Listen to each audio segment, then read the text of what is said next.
इस वीडियो में हम नॉन होमोजेनियस लीनियर इक्वेशन को सॉल्व कर रहे हैं। तो मैट्रिक्स मेथड से किस तरह से हम नॉन होमोजेनियस लीनियर इक्वेशंस को सॉल्व करते हैं वो मेथड यहाँ पर हम डिस्कस करेंगे। इससे पहले की वीडियो में हम होमोजेनियस लीनियर इक्वेशंस को सॉल्व करने के बारे में पढ़ चुके हैं। नॉन होमोजेनियस लीनियर इक्वेशन से मतलब है कि जिनमें कांस्टेंट टर्म जीरो नहीं है। होमोजेनियस इक्वेशन में ये पार्ट हमेशा जीरो होता है जो कांस्टेंट टर्म लिखी हुई हैं। तो जब हम नॉन होमोजेनियस लीनियर इक्वेशंस की बात कर रहे हैं मतलब यहाँ पर राइट हैंड साइड की सभी वैल्यूज जीरो नहीं है, उनमें कुछ ना कुछ नॉन जीरो टर्म्स हैं। तो नॉन होमोजेनियस इक्वेशन सोल्व करने के लिए हम इसे पहले मैट्रिक्स फॉर्म में कन्वर्ट कर लेते हैं और इसकी एक मैट्रिक्स इक्वेशन बना लेते हैं। मैट्रिक्स इक्वेशन, तो इसमें कोफिशिएंट मैट्रिक्स, फर्स्ट कॉलम जिसमें हम x के कोफिशिएंट लिख रहे हैं, दूसरा फिर y के कोफिशिएंट 1 2 2, z के कोफिशिएंट 1 3 लैम्डा, और ये वेरिएबल्स का matrix x y z unknown का मैट्रिक्स है जिसमें तीन अननोन हमारे पास हैं x y z, equal to right hand side पर 6 10 म्यू। जनरली हम इसको a x equal to b इस तरह से भी लिख लेते हैं, जहां पर a कोफिशिएंट मैट्रिक्स है जो x y z के कोफिशिएंट से बना है। हम इसमें पहले एक मैट्रिक्स लिखते हैं जिसको कहा जाता है augmented matrix.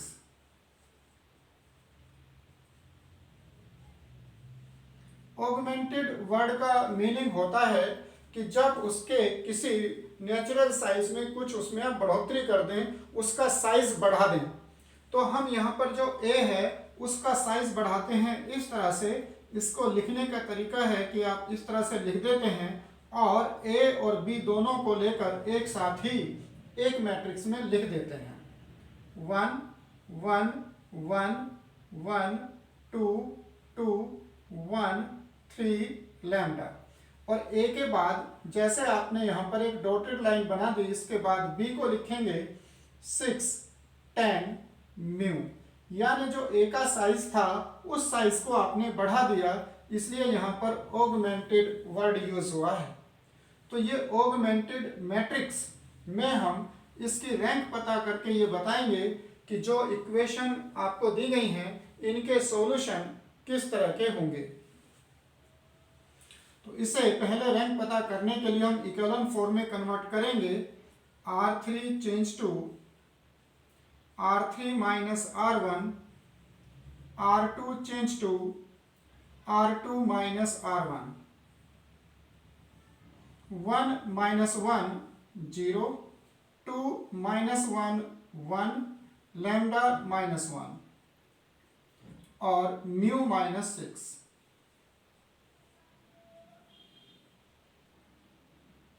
R2 minus R1 0 1 2 4 और first row as it is 1 1 1 6। Equivalent form के लिए अब हम यहां पर 0 बनाएंगे।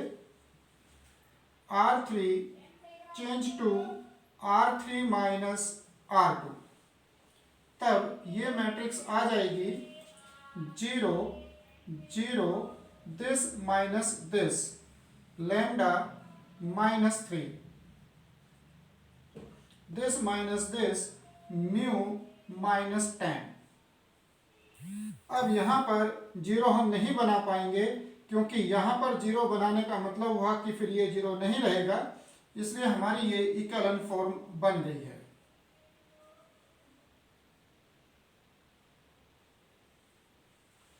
अब हम सॉल्यूशन के रूल्स पर आते हैं कि कब इसमें किस तरह के सॉल्यूशंस एग्जिस्ट करते हैं। Given system of linear equations is consistent मतलब कि उनका सॉल्यूशन एग्जिस्ट करता है, और ये केवल तभी करता है जबकि rank of augmented matrix A B equal आ जाए रैंक ऑफ मैट्रिक्स ए के। तो अब यहां पर आप चेक करें कि अगर ये लैम्डा -3 जीरो नहीं है, ये नॉन जीरो वैल्यू है, तब हम कहेंगे कि जो ए की रैंक है वो 3 होगी और फिर ए बी की रैंक भी 3 होगी, क्योंकि ये ए बी का भी पार्ट है। तो अगर लैम्डा की वैल्यू 3 नहीं है तब यहाँ पर रैंक 3 होगी, क्योंकि तीनों नॉन जीरो एंट्री हो जाएंगी तीनों रो में। तो तब हम कहेंगे कि इसका सॉल्यूशन एग्जिस्ट करेगा, क्योंकि ए बी की रैंक भी 3 होगी और ए की रैंक भी 3 होगी। यहाँ पर इस म्यू पर ये कुछ डिपेंड नहीं करने वाला, क्योंकि जब ये नॉन जीरो होगा तो अब ये जीरो हो या ना हो उससे मतलब नहीं पड़ेगा। केवल अगर ये नॉन जीरो है तो ए की रैंक भी 3 होगी और ए बी की रैंक भी 3 होगी। तो फर्स्ट केस इसमें हम ऐसा बनाएं, if lambda is not equal to 3 then rank of AB is equal to rank of A and which is equal to 3। तो इसके नॉन जीरो होने पर ही दोनों की रैंक इक्वल भी होगी और 3 भी होगी। जब दोनों की रैंक इक्वल होगी तो सॉल्यूशन एग्जिस्ट करेगा। अब देखना यह है कि वो सॉल्यूशन कैसा एग्जिस्ट करेगा, मतलब यूनिक सॉल्यूशन होगा या इनफाइनाइट सॉल्यूशंस होंगे। वो हमें पता चलता है इस कंडीशन से रैंक ऑफ ए और नंबर ऑफ अननोन में क्या रिलेशन है। तो यहां हमारे पास अननोन क्वांटिटी 3 है, x y z। तो नंबर ऑफ अननोन 3 है और रैंक ए भी 3 है, दोनों इक्वल हैं। और जब ये दोनों इक्वल होते हैं तो आपको यूनिक सॉल्यूशन मिलता है। There exist a unique solution.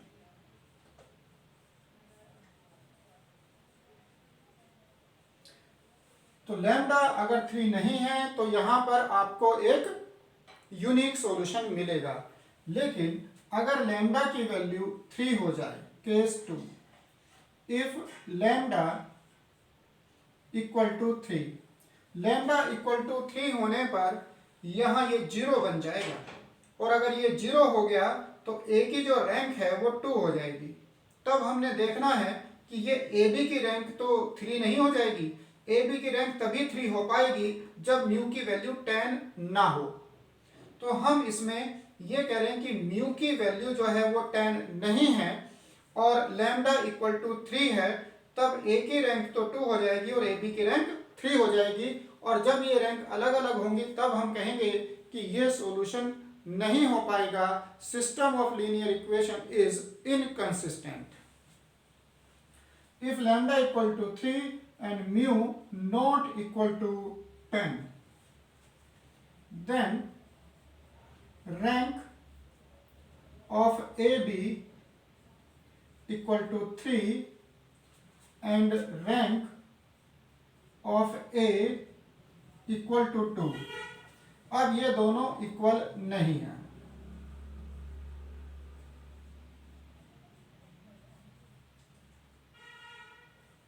It means system of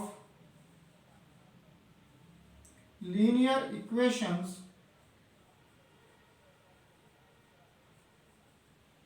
is inconsistent।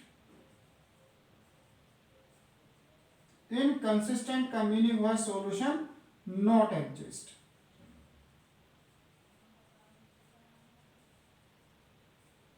इस केस में हमें इसका कोई भी सॉल्यूशन नहीं मिलेगा, यानी x y z की कोई वैल्यू हम पता नहीं कर पाएंगे।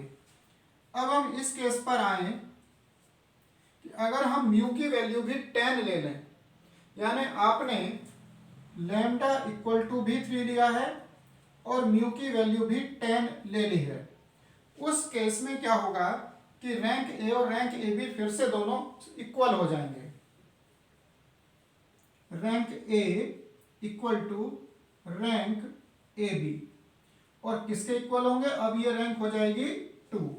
इट मीन्स ये सॉल्यूशन आपको मिलेगा।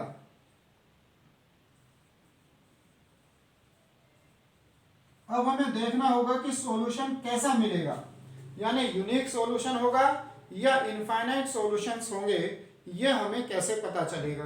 तो ये हमें पता चलता है रैंक ए और नंबर ऑफ अननोन के रिलेशन से।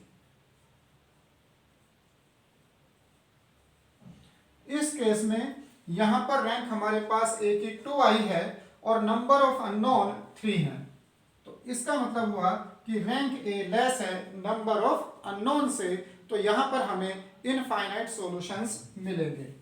देयर एग्जिस्ट इनफाइनाइट सॉल्यूशंस, तो यहां पर हमें इनफाइनाइट सॉल्यूशंस मिलेंगे।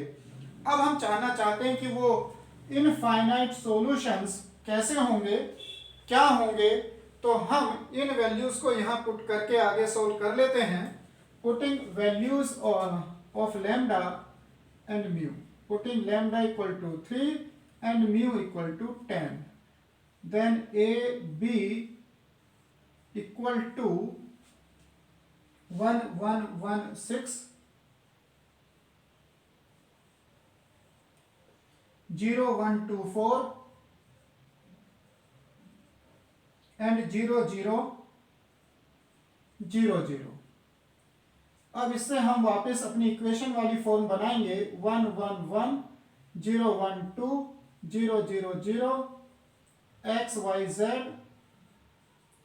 Equal to 640, x plus y plus z equal to 6, y plus 2z equal to 4। तो हमने वापस इसको मल्टीप्लाई करके ये इक्वेशन बनाई है। अब इसमें अगर हम z की वैल्यू को 1 कंसीडर करते हैं तो जो y की वैल्यू है वो 2 आ जाएगी, और अगर y और z दोनों यहाँ पर पुट कर रहे हैं तो x इक्वल टू 3 आ जाएगा। इसी तरह से हम जैसे z को 1 ले रहे थे, ऐसे ही z की वैल्यू को आप बदलते जाएंगे तो आपको इनफाइनाइट सॉल्यूशंस मिलते जाएंगे।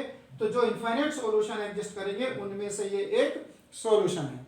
तो इस तरह से हम पता करेंगे कि कब उसमें यूनिक सॉल्यूशन होगा, कब उसमें इनफाइनाइट सॉल्यूशन होंगे और कब उसमें सॉल्यूशन एग्जिस्ट ही नहीं करेगा।